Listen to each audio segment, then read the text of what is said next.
Welcome back to Breaking Down Storage Tech. Today we're breaking down the JRubik Miss, specifically the JRubik Miss Unloader.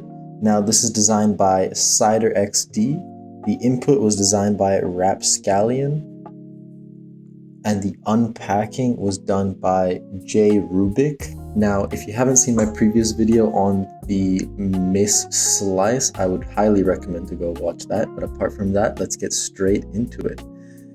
So this is the JRubik Miss, and today we're just going to be breaking down the section that you saw in the opening clip, this little chunk right here, which basically connects our input of a minecart with a chest all the way into all of the slice that we broke down in the other video that I just recommended. And I will try to put that in a card.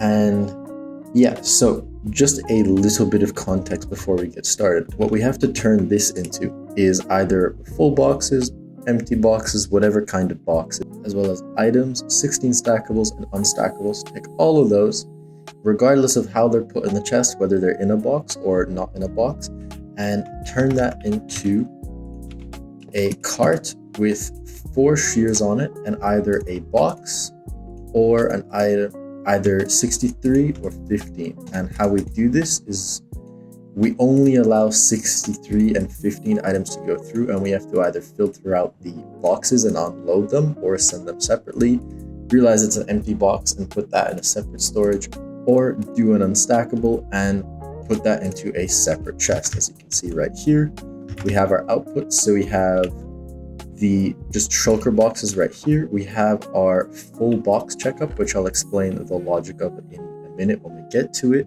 Then we have the unstackable sorting, and then we have unsorted overflow, but that goes in the chest haul. That comes from the chest haul, so don't worry about that in this video.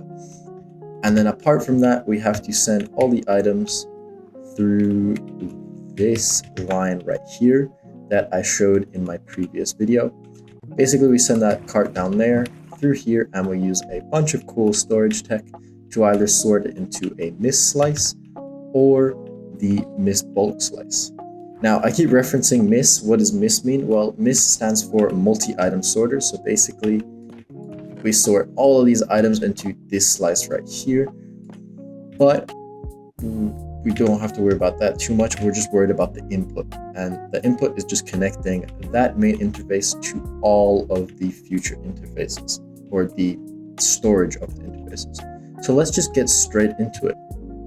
So we start off with a minecart with the chest, and we can chuck whatever items we want into it. And then once we've filled it to our liking, whether it be completely full, half empty, or just a single item, we can press this stone button.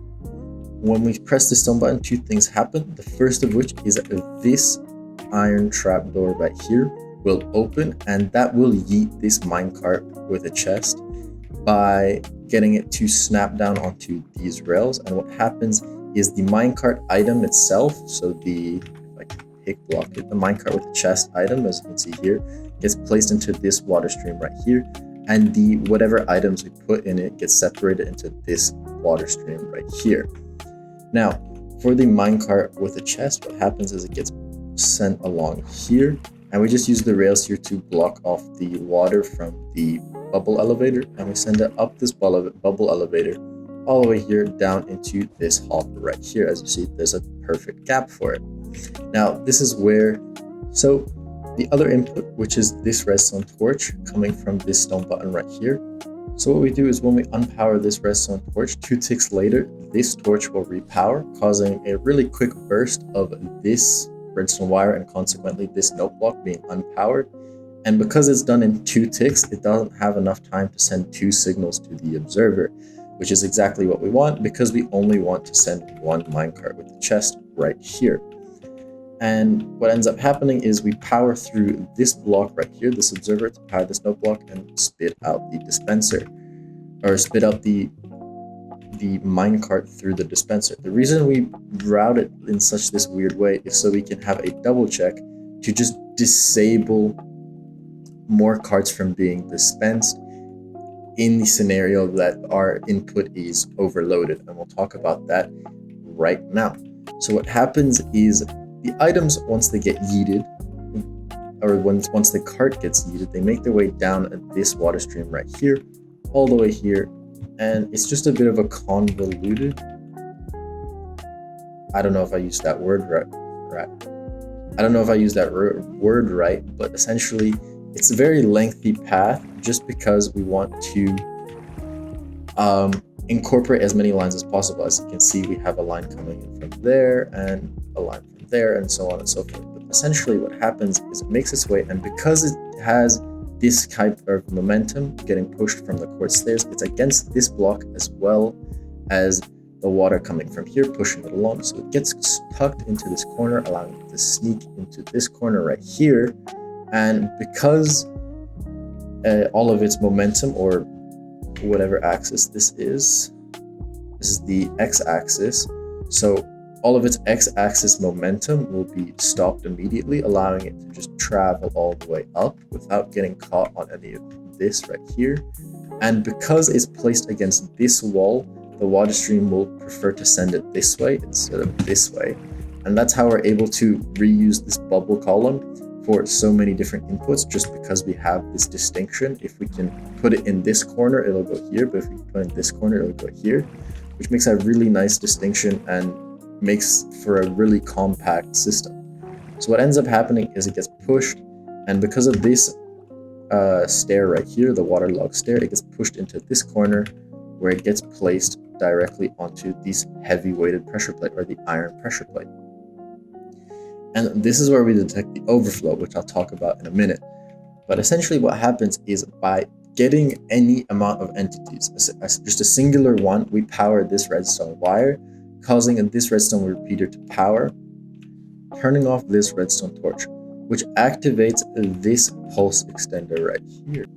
So once we power off this redstone torch, we'll start to power down this pulse extender right here. And this just works by having the extended wire right here. So what happens is the signal goes into this comparator, and it gives out a signal strength to this wire, as well as this extended wire, which we also use for the pause switch right here, hidden behind here. But essentially what that does is just activate it and locks the whole system. But apart from that, what happens is we use the extra length of this wire right here. So when this is off, this will switch to 14, and that runs just a small clock. And while that is running down, or until it runs down, this torch is on power. But as soon as it runs down, this turns off, allowing this new clock, clock to turn on. And essentially what happens is 2 ticks of this redstone torch are powering back on, followed by these 2 8-tick repeaters going into this block right here to power this dust. And then we have 4 ticks right here, so that becomes 6 ticks plus 8 ticks, which leads to a total of 14 ticks. So every 14 ticks, this dust right here switches from on to off. And why that is so important is because this powers this dispenser right here full of hopper minecarts. And as you noticed from before, that's exactly what we need for this minecart, or to input into the system. So we're finally getting somewhere. And what ends up happening is that conveniently is the time for, if you watch the slice video before this, for the minecart to go through here, get selected in the right slice, and the slice to reset itself, allowing for our 14 ticks. So what actually happens is, when this gets dispensed, because we dispense the cart, it does not have any initial velocity, allowing it for it to spend the exact amount of time we need under this chest right here filled with shears, which becomes our 4 shears, 4 shears that we were talking about before. And let me just get a copy of this in my inventory. And so once we have the 4 shears, we just carry on our merry way down this line right here, and we're not too worried about any other signals. Now what we're worried about is this activator right here, which is going to lock our hopper minecart right here. The reason we do that is because we have a couple of water streams, nothing too big, but it's better to be safe than sorry, especially when passing through here. And more realistically, it's this corner right here where we're kind of glitching the cart, and it might pick up items from here. But this is just to lock the hopper minecart, which is the function of the activator reel. What happens is this where the cart gets yeeted into this wall to then fall down and then restart its momentum going this way. And that's where we actually measure the fill level. So what we do is we take a detector rail and a comparator.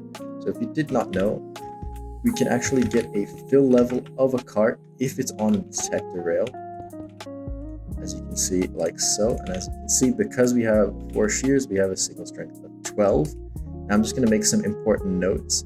If it is a non-full stack, it's 14. If it is a full stack, it's 15. This applies to both redstone dust, snowballs, as well as unstackables.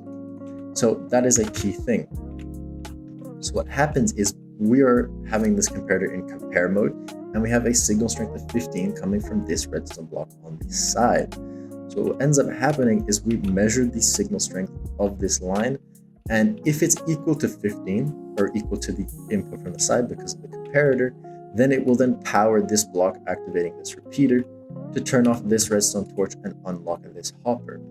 And why we do this? Well, let's continue the line. So once the hopper minecart makes its way over here, we will pull out the first shear of the hopper minecart, then we'll pull out the second shear, then the third shear, and then the fourth shear as it progressively crosses all of these hoppers. And because the hopper cooldown is 8 game ticks, by the time it's off cooldown, the minecart has passed. Now, let's say we have a non-full stack. Let's say we have 32, for example. If we say this top bar right here is the hopper minecart and this bottom bar right here is the hoppers, well, we'll keep the 32 redstone dust, and then it'll just go along its merry way, come around here, snap onto these rails, and make its way down and collect all the shears, like so. And we're good, we're golden. We can use this because this is not our upper end, because we need at least one.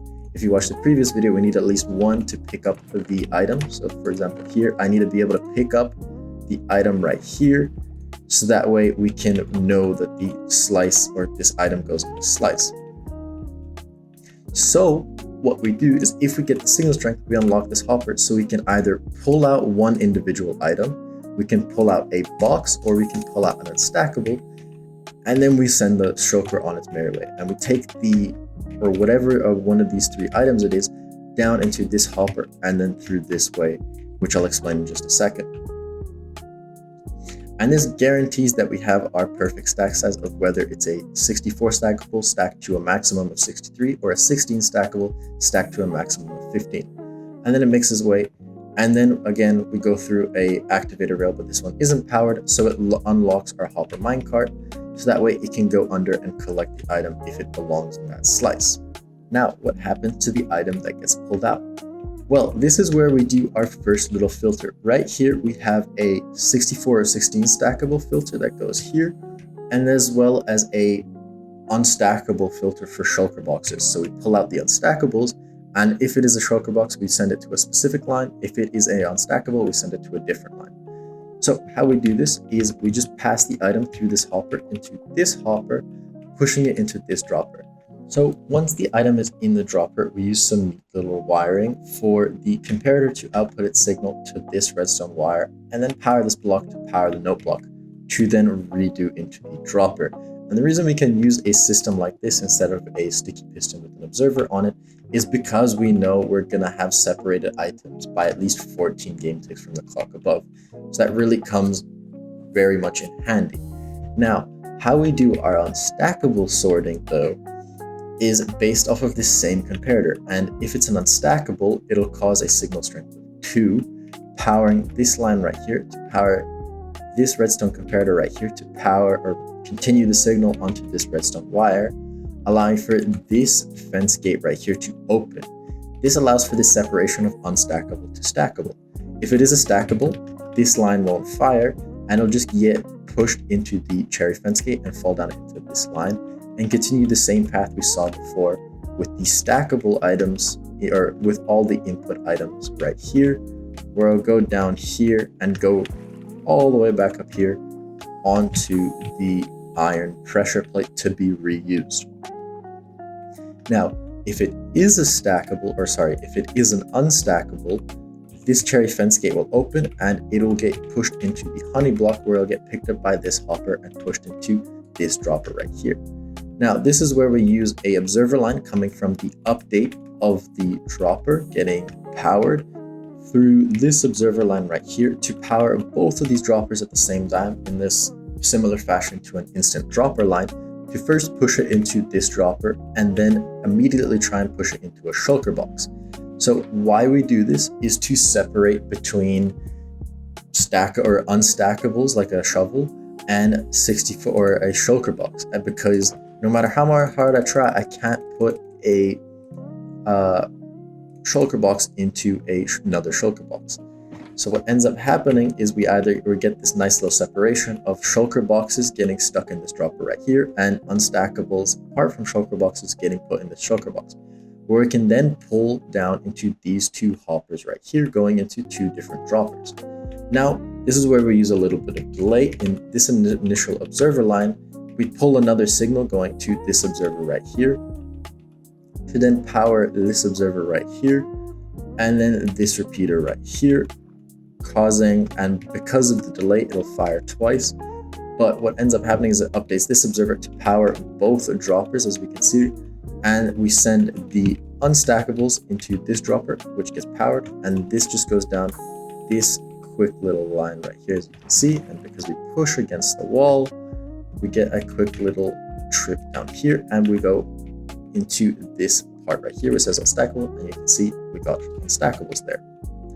Now, if it's a shulker box, on the other hand, what ends up happening is it gets put here and dispensed upwards and sent all the way down here into this column right here, where it gets pushed into this hopper right here.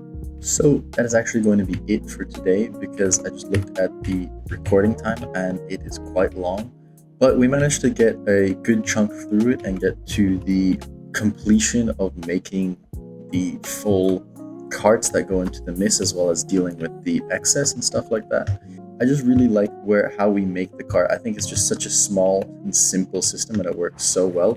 So that is actually going to be it for the video today. So thank you so much for watching. I hope you do enjoy, and I hope you keep your eye out for the part 2 of this video. Thank you.